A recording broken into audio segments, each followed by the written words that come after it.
YHWH adalah 4 huruf konsonan, yaitu Yod, He, Waw, dan He. Keempat huruf konsonan itu disebut tetragramaton. Tetra sama dengan 4 dan grama sama dengan huruf.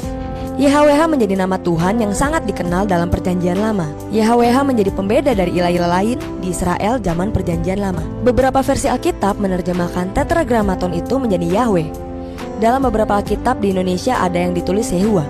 Tetapi secara umum, Alkitab menerjemahkannya menjadi Tuhan, seluruhnya dengan huruf kapital. Nama YHWH ditulis lebih dari 6.800 kali, diulang dalam kitab-kitab Perjanjian Lama, dan diterjemahkan dengan kata Tuhan, semua huruf besar. YHWH banyak muncul pada Tanak yang merupakan kanon dari Alkitab Ibrani. Tanak adalah teks suci Ibrani tradisional yang dikenal sebagai naskah Masorah. Kata Masorah dalam naskah Masorah merujuk pada vokalisasi dan aksentuasi yang digunakan untuk menetapkan pelafalan yang tepat dari ayat-ayat dalam naskah ini.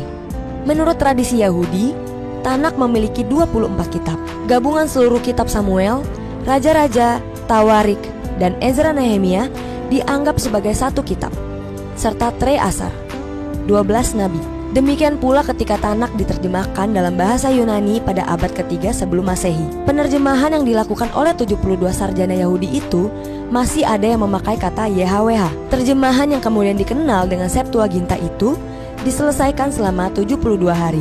Setelah penghancuran Yerusalem oleh Romawi pada tahun 70 Masehi, mazhab Yahudi Farisi melarang penggunaan nama YHWH. Halakha, keputusan rabbinik menjadi dasar larangan itu. Halakha itu menyatakan bahwa nama YHWH sifatnya tersembunyi dan harus dirahasiakan.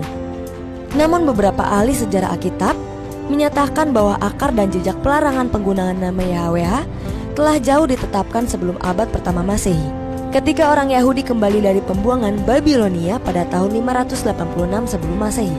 Saat itu, ada sebuah kesadaran baru untuk melakukan reformasi ibadah dalam sistem keagamaan mereka.